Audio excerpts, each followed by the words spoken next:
Bonjour à tous, bienvenue à la journée technique sur le bassin versant de l'Arnoux.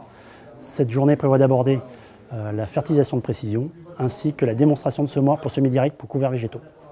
Cette journée est possible grâce à un partenariat mis en place avec la coopérative Océalia ainsi que la Fédération des CUMA des Deux-Charentes et un appui du syndicat des eaux de Charente-Maritime. Une production céréalière de qualité, une fertilisation optimisée, l'implantation de couverts végétaux, mais aussi la qualité de l'eau, tous ces enjeux sont intégrés sur votre exploitation. Ainsi, comment concilier efficacité technique et défi environnemental? Dans le cadre de cette journée, nous allons apporter des réponses sur l'exploitation de l'ERL Rousteau à Cormoyal, sur le bassin versant de l'Arnoux. Mais au fait, quelles sont les caractéristiques de ce bassin? Le bassin versant de l'Arnoux est situé entre Saintes et Rochefort. Il est marqué par une agriculture céréalière, mais aussi un peu d'élevage et du maraîchage de plein champ. Il a pour particularité d'avoir 3 captages d'eau potable qui ont été classés prioritaires au titre du Grenelle de l'environnement. La qualité de l'eau brute prélevée par les 3 captages d'eau potable présents sur le bassin versant de l'Arnoux est dégradée par les nitrates et les produits phytosanitaires. Afin de la reconquérir, différentes actions sont mises en place dans le cadre du programme Ressources. Donc, un premier programme d'action a été mené entre 2010 et 2014. Aujourd'hui, un second programme d'action est en cours, 2016-2020. Il s'appuie sur un programme volontaire et partenarial. On travaille à la fois avec les agriculteurs, les communes, les particuliers. Et la réussite de l'ensemble des actions menées ne sera possible qu'avec l'implication de tous, les agriculteurs et l'ensemble de leur filière. Il y a des actions phares qui sont mises en œuvre, notamment CIP en eau. C'est une action pour favoriser la couverture hivernale des sols. Un observatoire également de pratiques agricoles est mis en place sur lequel on suit 188 parcelles. Et enfin, des journées techniques, des essais, des mesures agro-environnementales sont proposées à l'ensemble des agriculteurs du territoire. En matinée, les participants ont pu assister à 3 ateliers thématiques, 2 ateliers animés par la Chambre d'agriculture sur les couverts végétaux et sur les résultats essais fertilisation blé tendre blé dur, et un atelier animé par Océalia sur les outils d'aide à la décision et sur l'agriculture de précision. Sur le stand concernant l'intérêt des couverts en interculture sur la préservation de la qualité de l'eau, nous avons abordé tout l'intérêt des couverts pour limiter les transferts d'azote pendant la période de drainage hivernal. Nous avons montré que les couverts diminuaient entre 50 et 65% le reliquat avant drainage.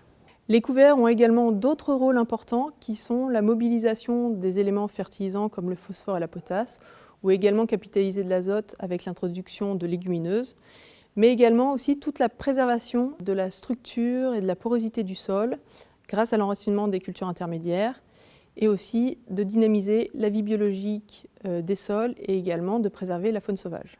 Donc sur l'atelier fertilisation de précision, on a abordé les différentes méthodes et outils qui permettent aujourd'hui d'ajuster la fertilisation au plus près des besoins réels de la plante, avec notamment 2 grandes catégories d'outils. Une première catégorie qui a pour but de cartographier les sols pour en mesurer les différences et ainsi adapter les apports à ces différences de sol que l'on peut retrouver au sein d'une parcelle. Et une autre grande catégorie d'outils qui vise plutôt à réaliser des mesures sur la plante dans le but d'adapter les quantités d'engrais apportées par rapport aux besoins réels de ces cultures, notamment dans les conditions spécifiques de l'année culturale. L'après-midi, la Fédération des CUMA des Deux-Charentes nous a présenté plusieurs semoirs de semis directs pour les couverts végétaux. Voici donc les 3 grandes familles de semoirs. Donc ici nous avons un semoir direct Adam. Donc le principe d'un semoir direct Adam, quelle que soit la marque, c'est un premier élément, donc le disque ouvreur, qui va permettre de trancher le sol et de préparer la place pour la dent qu'on a ici. Donc le principe de la dent, c'est de faire un petit peu foisonner la terre pour pouvoir préparer le lit de semence et déposer la graine donc via cette cannelure là.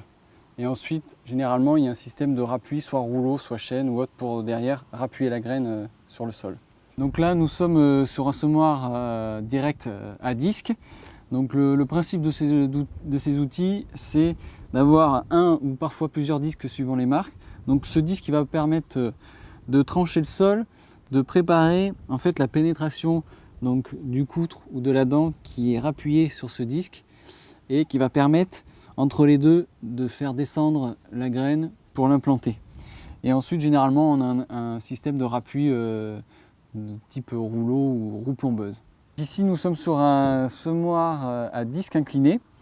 Donc cet outil-là, Waving, il a la particularité d'avoir un élément semeur composé de 2 disques. Donc un grand disque incliné qui va permettre de trancher le sol et un second plus petit qui va permettre également de trancher le sol, et la graine va être déposée entre ces 2 disques-là. Le principe d'avoir ces 2 disques, c'est qu'en fait, ils vont soulever une bande de terre, la graine va être déposée et elle va être reposée, et ensuite elle va être appuyée par ces trous-là. Pour conclure, au-delà d'une prise de conscience, il paraît nécessaire de faire évoluer les pratiques agricoles vers une agriculture de prévention de la qualité de l'eau, tout en restant productive. C'est tout l'enjeu du monde agricole sur le bassin versant de l'Arnoux.